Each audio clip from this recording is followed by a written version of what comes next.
Sí, bueno, después de unos meses muy complicados para la institución en relación con el tema de la falta de pagos a los trabajadores administrativos y académicos, y como a derecho les corresponde, ellos iniciaron un proceso de huelga, pero llegamos a un acuerdo con las dirigencias sindicales y ellos consultaron con las bases y se decidió levantar la huelga, aun cuando no se ha cubierto la totalidad del adeudo, cosa que se valora mucho a los académicos, a las académicas, a los trabajadores, a las trabajadoras, que a pesar de no cumplir al 100% con el adeudo, ya hayan aceptado reanudar actividades. Ustedes pueden ya ir a la institución, a la universidad, ellos ya hay gente trabajando. Oficialmente el día 16 de marzo comienzan labores administrativas. A partir del día de hoy y hasta el día 20, los académicos, las maestras tendrán la apertura del sistema para capturar calificaciones, y con ello el día 22 de marzo iniciar las actividades escolares. Es importante mencionar que en un periodo escolar, un semestre, consta de 16 semanas de actividades. Eso lo vamos a cumplir y nos iremos a trabajar hasta el día 9 de julio. Es decir, normalmente el calendario escolar marca el egreso de actividades a fines del mes de mayo, principios del mes de junio.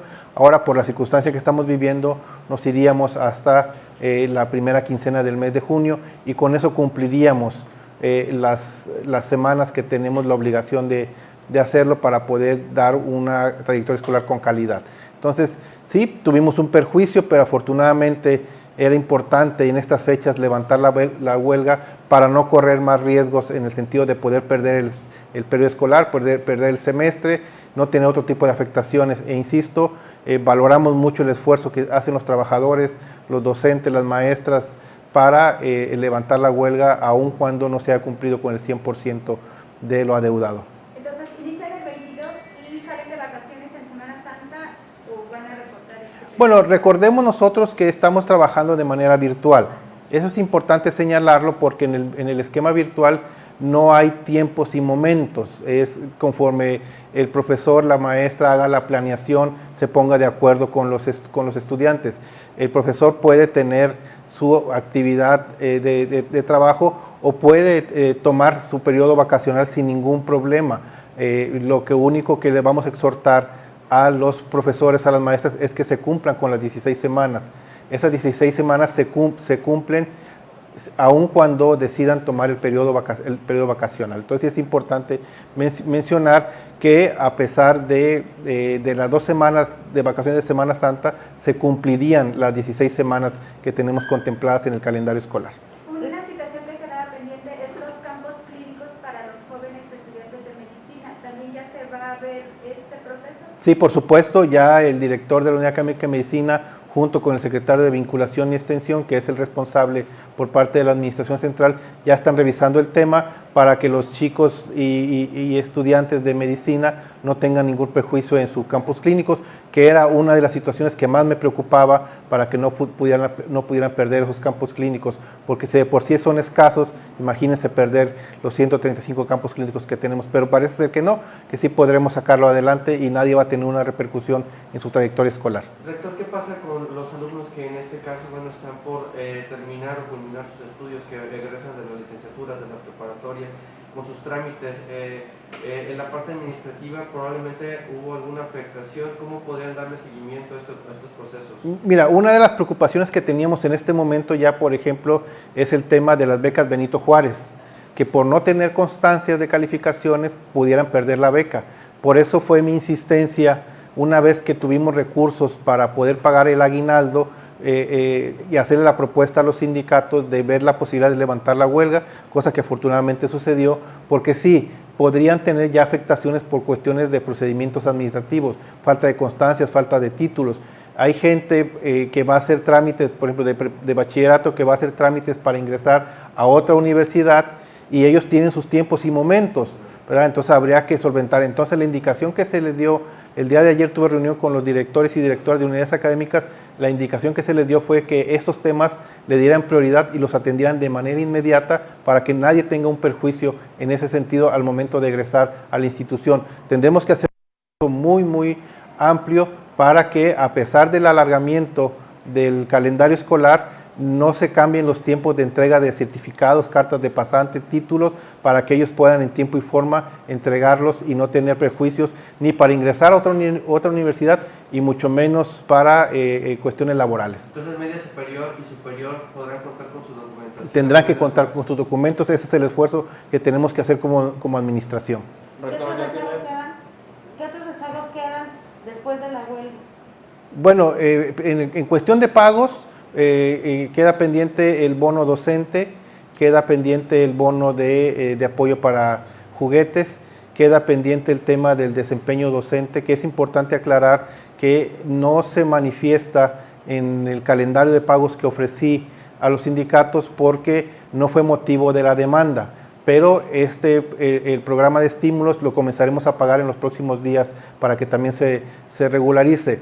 Y en el tema académico, lo urgente ahorita es todo lo que tiene que ver con control escolar para que ningún estudiante tenga problemas para poder asistir al verano de investigación, para que tenga acceso a la beca Benito Juárez, para que pueda hacer su trámite en otra institución. Esa es la labor principal que haremos en la institución. Obviamente, recordemos que seguimos en pandemia, que no podemos regresar todo el mundo a trabajar, lo haremos con las precauciones de salud que se requiere, pero el tema principal ahorita es sacar todos los procedimientos administrativos relacionados con control escolar que quedaron pendientes. Señora, hay otra preocupación de los estudiantes, que alguna unidad académica de la universidad no quiere levantar la huelga, ya no sería huelga, ellos quieren hacer ya pues un paro.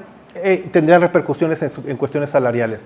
El acuerdo firmado por los que me entregaron los sindicatos es de que la huelga se levanta, quien no quiera trabajar tendrá que asumir las consecuencias en ese sentido. ¿Ya tienen un plan de cómo le van a hacer para aquellas personas que quieran ingresar a la universidad? ¿Para el nuevo ingreso?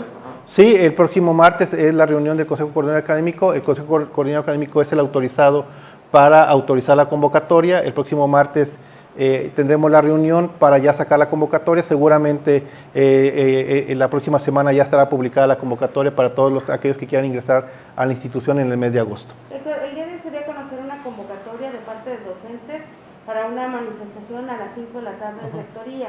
Están demandando pues que no exista intromisión tanto de algunas personas de las cúpulas sindicales como de la GEUAN en la vida de gobierno de la universidad. ¿Qué opinión tiene al respecto? Bueno, por un lado hay que respetar, yo respeto las manifestaciones que ha habido.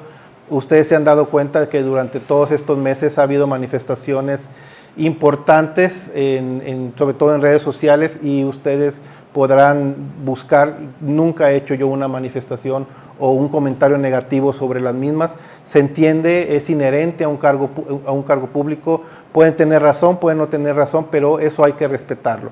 En ese sentido, sí que quede claro, si hay manifestaciones habrá que respetar.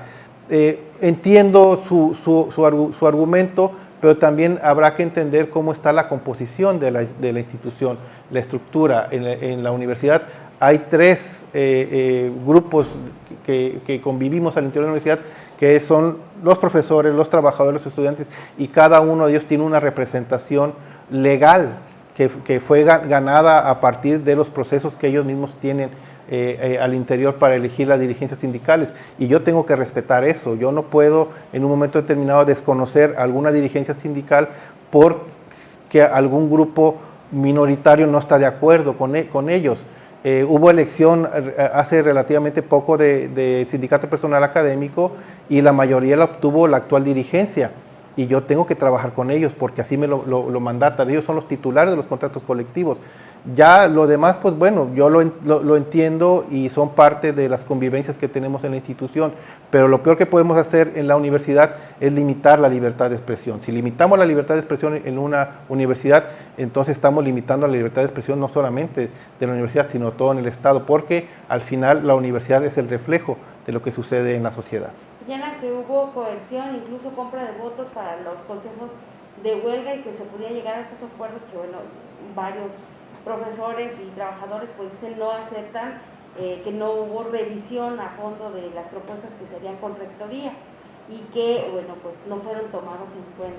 Bueno, yo no podría responder la pregunta, habría que preguntársela a las dirigencias sindicales, porque al final yo lo que hice fue un planteamiento formal, oficial, donde les entregué un plan de cómo podríamos nosotros pagar los adeudos y ellos tendrían que ir a consultar a la base.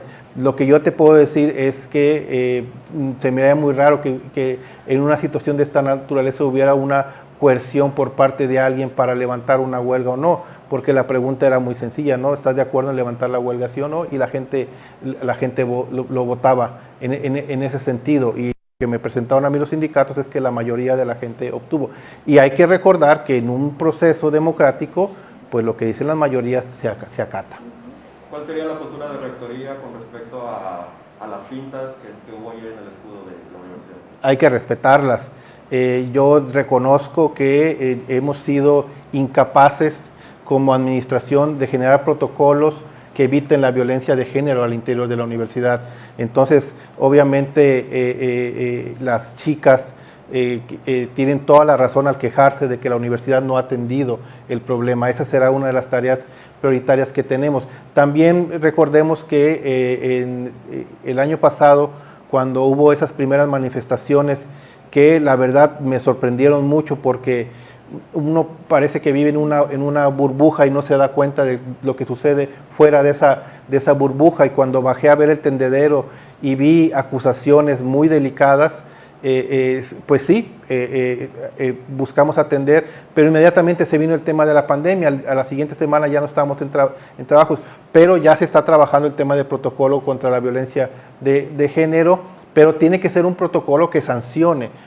Si un protocolo solamente busca prevenir, está bien, pero si no tiene sanciones va a quedar incompleto. Entonces yo ya di la instrucción a los jurídicos que atiendan el tema. Y obviamente nos solidarizamos con las universitarias que consideran que están siendo violentadas al interior. Yo lo único que les pido es que me hagan llegar la denuncia y les prometo que actuaré en consecuencia, porque yo no voy a permitir que esos tipos de cosas sucedan al interior de la universidad. Rector, sabemos que el recurso que se le pagó a los trabajadores pues es del recurso adelantado de este año. ¿Cómo va a quedar la situación económica de la universidad? Porque pues se va a recortar todavía más el presupuesto. Sí, por supuesto. Se solucionó un problema, y permítame decirlo de manera coloquial, se solucionó un problema destapando un hoyo muy grande. Entonces, por eso cuando platicamos con la Secretaria de Educación Pública hace 15 días, le manifestamos la necesidad de encontrar ya una solución de fondo, porque lo que se ha hecho en los últimos años, que es muy viable, se valora, ¿verdad? Y no vamos a decir que estuvo mal, que se nos dé dinero a fin de año para poder pagar algunas prestaciones, pero lo que requerimos nosotros es soluciones de fondo. Ya le manifestamos a la Secretaria de Educación Pública la voluntad que tenemos de hacer algunas revisiones o lo que ellos consideren que se tenga que hacer, pero lo que les pedimos es que por lo menos haya apoyos hacia fin de año para que ese déficit no crezca más. El déficit natural de la universidad es de 300 millones de pesos, pero por la falta de pago de apoyos el año pasado creció el déficit a 450 millones de pesos. Entonces, mientras no lleguen apoyos importantes por parte de la Federación en los próximos años, difícilmente podremos salir adelante. Sí, también requerimos que el gobierno del estado también revise el tema del subsidio estatal que se nos otorga a la universidad. Es de los más bajos que existen en el país. Entendemos perfectamente la situación que tiene el gobierno del estado y no vamos también a ponernos a exigir que de un día para otro nos aumenten el presupuesto. Pero yo creo que lo que hagamos nosotros, más los apoyos que nos dé la Federación, más apoyos que dé el gobierno del estado, creo que por lo menos en los próximos 3 años podríamos tener ya un equilibrio financiero. Justamente, rector, que ahorita usted lo acaba de mencionar, ¿cuál es su opinión o su postura en relación a lo que ya comenzará a realizar el órgano interno de control de la Universidad Autónoma de Nayarit, justamente relacionado a este déficit, a la anomalía de los 300 millones de pesos que habla de lo excesivo de nómina, trabajadores no localizados, descripciones, todo ello. ¿Cuál es su posicionamiento? No, obviamente nosotros tenemos que entregar toda la información que se nos pida. Para nosotros es importante que quede aclarado cada una de las observaciones que nos hizo la Auditoría Superior de la Federación, aunque sí es importante aclarar que de los 310 millones de pesos que nos observan, el 90% es por pagos que hicimos, es decir, nos están, entrecomillado, observando por pagar. ¿Qué pagamos? Salarios, 59 millones de pesos pagamos salarios con recurso del año fiscal siguiente. Es decir, llegó el dinero el 31 de diciembre, no alcanzamos a pagar ese día, pagamos al siguiente día hábil, que ya era 2020, y eso es lo que nos están sancionando. Y lo otro son 217 millones de pesos que nos están observando por pagar impuestos. Entonces, sí, la verdad, me genera cierta hilaridad el que nos observen cumplir con una obligación de la institución.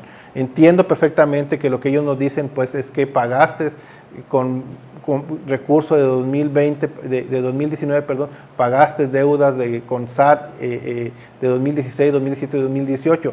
Pero yo creo que también la Auditoría Superior de la Federación debería de tener cierta sensibilidad para entender que el recurso no lo quedamos, o sea, el rector no se lo quedó en la bolsa, no se lo robó, fue para pagar impuestos, porque si no pagamos los impuestos, vienen sanciones por parte del SAT. Entonces es un juego ahí que tenemos que hablarlo con la gente de la auditoría para entender y poder subsanar las observaciones. Y en relación a los errores administrativos que tenemos respecto a gente, por ejemplo, que no tiene categoría y nos observan, ¿verdad?, a 145 trabajadores, eso sí hay que reconocer que es un error nuestro, ¿verdad? No puede ser posible que un trabajador que tengamos en la institución no tenga una categoría salarial, es decir, en la universidad hay tiempos completos o hay gente con contrato o niveles, como se le llama a los trabajadores administrativos, y esos 145 trabajadores los tenemos reportados sin nivel salarial. Entonces, ¿cómo les pagamos? Entonces, obviamente, eso tiene que venir una investigación para ver por qué están en esas circunstancias. Y si hay algún error por parte de nosotros, lo tendremos que aceptar. Hay sanciones que tenemos, por ejemplo, porque hay profesores que no tienen título y están dando clases. Entonces, lo tenemos que corregir. Pero eso ya les habían reclamado desde el 2019. Ya no podemos nosotros, porque ya lo que nos están pidiendo es que regresemos el dinero. Y con todo respeto para mí, para los profesores, para las maestras, pues la universidad no tiene por qué regresar ese dinero si quien no cumple con el requisito de tener el título es el profesor, es la maestra. Entonces tenemos que notificarle a todos aquellos que no tienen el título que ya no podrán ser docentes. Si quieren seguir trabajando en la institución, tendrán que hacer labor administrativa, ¿verdad? O en su momento determinado tendrán que renunciar a su plaza, pero docentes ya no lo pueden ser, porque insisto, no es justo que la universidad tenga que regresar el dinero que se les pagó a ellos por no cumplir con los requisitos. Error de la institución, sí, por permitirles impartir clases sin cumplir con los requisitos, pero lo tenemos que corregir. Entonces habrá una revisión de expedientes y a todo aquel que no tenga título se le suspenderá su actividad como docente, y si quiere continuar en la universidad tendrá que irse a la parte administrativa. No tenemos ningún problema con eso, pero como docente no puede ir. Tenemos, por ejemplo, la observación porque hay una prestación que se dejó de cubrir a partir de 2010, cuando el contador Juan López llega de rector, él elimina, pero como ustedes saben, las leyes no son retroactivas. Entonces tenemos un grupo de profesores exfuncionarios a los que se les paga un sueldo como exfuncionarios. Ya no lo observó también la Auditoría Superior de la Federación, entonces tenemos que llegar a un acuerdo para ya no pagar también esa compensación, porque lo mismo, no tiene por qué la universidad regresar ese dinero que no tienen derecho a recibirlo los profesores. Entonces, vienen cambios importantes en ese sentido para tratar de regularizar todas esas observaciones que nos hace la ACF. Pero sí quiero aclarar que el grueso de la observación de esos 310 millones de pesos, el 90% tiene que ver porque pagamos impuestos y porque pagamos salarios de los trabajadores en el año fiscal siguiente a lo que correspondía. ¿Cuándo comienzan esos cambios, rector? Ya. Incluso en la mañana tuve reunión con el nuevo secretario de Finanzas para que girara un oficio a los directores de unidades académicas para que todos aquellos profesores que no tengan su título o no tengan su cédula profesional, ya no se les permita dar carga de trabajo, se les mande llamar y si aceptan cambiar su estatus a personal administrativo, sin problema seguirán en la universidad, si no tendrán que dejar su plaza. ¿Habría espacio en el personal administrativo, perdón? ¿Habría espacio para poder cubrir esto en el área administrativa? Sí, claro que sí. Hay esquemas de trabajo donde podemos a ellos darles oportunidad de que continúen trabajando. ¿Y recursos para pagarles a estos que se convertirían en administrativos? Sí, también sin problema, porque no estamos creando una plaza nueva, simplemente la plaza de docente la transformaríamos en plaza administrativa. Señor, ¿no se generaría algún problema por quitar a estos maestros? ¿No quedaría la plantilla de docentes en las unidades académicas escasa? Bueno, yo esperaría que no sean muchos los que estén en esta situación, porque si son muchos los que estamos en esta situación, pues obviamente tenemos un problema mayor. No, yo esperaría que fueran pocos los que estén en esas circunstancias. Lo que no se me hace justo es que la universidad tenga que regresar ese dinero por una situación de ese tipo. Oiga, rector, y sobre personas que cobran tanto en la universidad como en dependencias gubernamentales, ¿qué ha pasado con esa limpieza? Bueno, yo lo que voy a proponerle a los sindicatos, porque recordemos que hay cuestiones contractuales que uno debe de cumplir, esté o no esté de acuerdo. Eso tiene que quedar claro. Ya la propuesta que yo les voy a hacer es que esas cláusulas se eliminen o por lo menos queden suspendidas temporalmente para que aquella persona que quiera tener un trabajo en el sector público principalmente no tenga una plaza vigente en la institución. Ojalá y se pueda aceptar esa parte, porque al final, si bien es cierto, hay quien puede decir que sí puede cumplir con los dos trabajos, pero la verdad pues es imposible. Son 8 horas en la institución y 8 horas en su labor pública, en el sector público. Yo no lo veo posible, ¿verdad? Hacerlo. Yo lo que preferiría es que decidieran si se van a ir al sector público, que pidan licencia en la institución y cuando concluyan su trabajo se reincorporen a la institución sin problema. Pero eso debo ser muy claro, apenas lo vamos a proponer a los sindicatos se elimine la cláusula o por lo menos se suspendan temporalmente. ¿Y los llamados aviadores? No, obviamente ahí sí ya no tenemos vuelta de hoja. Uno de los requisitos que nos puso CEP para sentarnos a la mesa de trabajos que ustedes saben que iniciamos hace unos días. El próximo jueves tenemos la tercera reunión, ahí sí no hay vuelta de hoja, viene una auditoría por parte de la Secretaría de Educación Pública, donde nos van a revisar todo lo que nos tengan que revisar. No solamente va a revisar como lo hacían a veces, mandaban llamar al profesor y decían, ¿eres tal persona? Sí, muéstrame tu credencial de lector. No, van a revisar cargas de trabajo, van a revisar qué hace el personal, si lo que hace se justifica. Entonces, obviamente la auditoría viene muy fuerte, pero la verdad tampoco tenemos mucho margen de opción nosotros de oponernos a una auditoría de este tipo. A mí me queda ya 1 año, 3 meses de rector, entonces lo que me queda a mí tratar es hacer ya una limpieza profunda en la institución para que encuentre viabilidad. Pero insisto, no es opción, O sea, ya no es si quiero o no quiero, o si los sindicatos quieren o no quieren. Es requisito que nos puso CEP para poder instalar las mesas de trabajo y ver posibilidad de apoyo hacia fin de año. ¿Cuándo sería esta revisión? Esa tiene que ser antes de agosto, porque hacia agosto, septiembre nosotros ya empezaremos a tener problemas para poder cubrir los salarios de los trabajadores.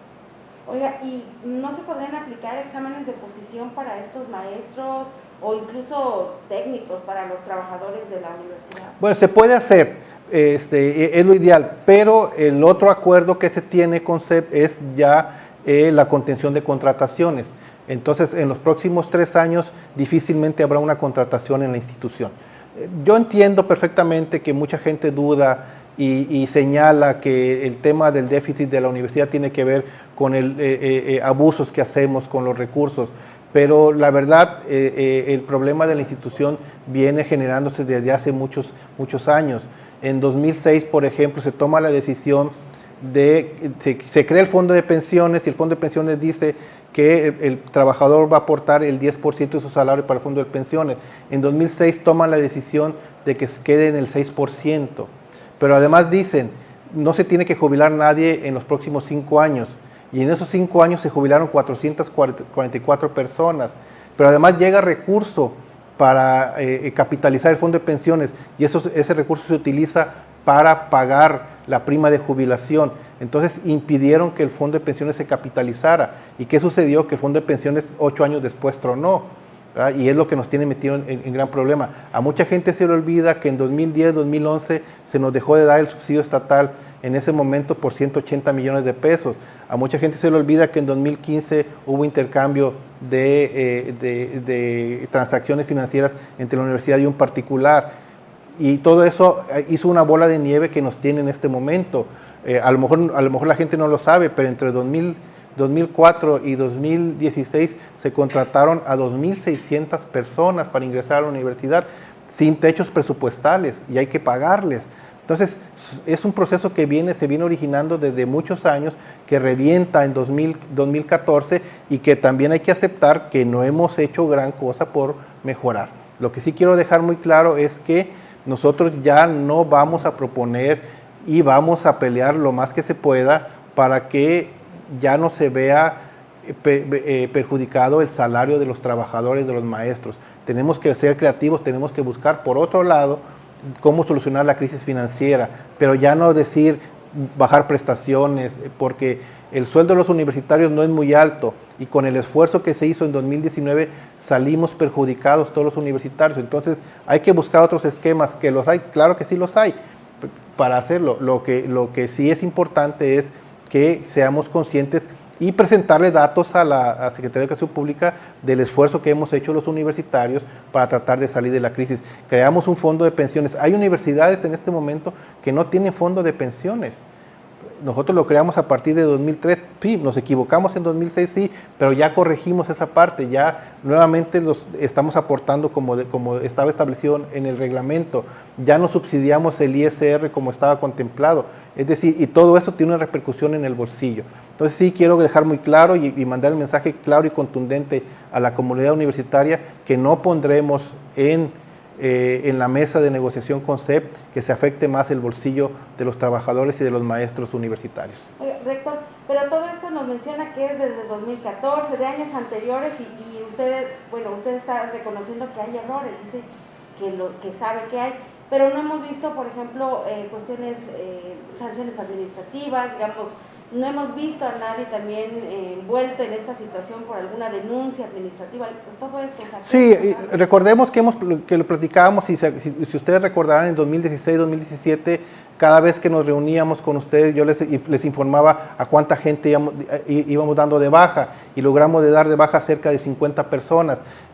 Hay que aceptarlo, también eso se detuvo. ¿Por qué? Porque también obviamente la gente comenzó a entender que ya no podría hacer acciones que antes hacían, porque fácilmente podríamos darlo de baja. También eso es importante. Por eso cuando a mí me dice la Secretaría de Educación Pública que si acepto la auditoría, yo inmediatamente dije que sí, ¿verdad? Para que todas estas situaciones que no he podido yo lograr, porque lo debo de aceptar que no he podido yo lograr, pues ni modo, va a tener que venir alguien a hacer algo que tendríamos que hacer los universitarios.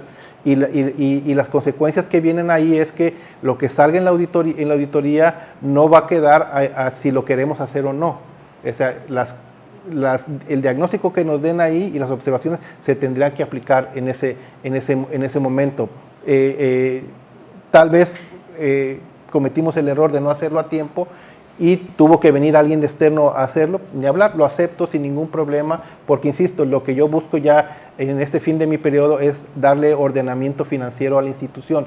La crisis no se va a arreglar de un día para otro, la crisis requerimos por lo menos 3 años para estabilizar.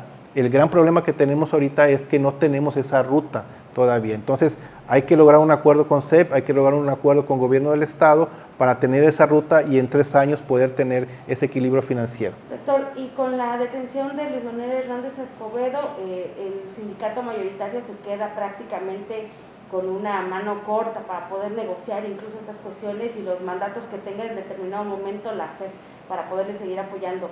¿Va a ser más fácil o más difícil negociar? No, yo creo que va a ser más difícil porque obviamente tenemos que reconocer el liderazgo que tenía Luis Manuel en el sindicato de empleados y trabajadores, pero bueno, también no podemos detener esta circunstancia mientras se soluciona el problema de Luis Manuel. Ojalá y esto pronto tenga una solución para que la universidad pueda tener ya una vida institucional más acorde a lo que es. Lo que yo he manifestado en otros momentos es la solicitud de que se respeten sus derechos, de que se respete el debido proceso y que en ese sentido él pueda gozar de los derechos que le otorga la misma Constitución, las mismas leyes, y estaremos al pendiente. Sí, va a ser difícil la negociación, pero hay que hacerla, no podemos detener la vida universitaria. Oye, después del Consejo de Huelga, para levantar la huelga, le pidieron que se quitara la orden de aprehensión contra Luis Manuel Hernández Escobedo para levantar estas acciones. ¿Que se me pidieron a mí? No. El proceso fue... ellos me pidieron la propuesta y yo les mandé una propuesta donde decía el pago del aguinaldo es tal día, el pago es tal día, la verdad no lo recuerdo de memoria, las 4 cosas que quedan pendientes les dije cómo íbamos a pagar y ellos me respondieron oficialmente que sí, que había algún consenso. Hasta ahí en ningún momento me solicitaron el tema de Luis Manuel, porque recordemos que el tema de la quema del edificio, nosotros no acusamos a Luis Manuel de la quema del edificio.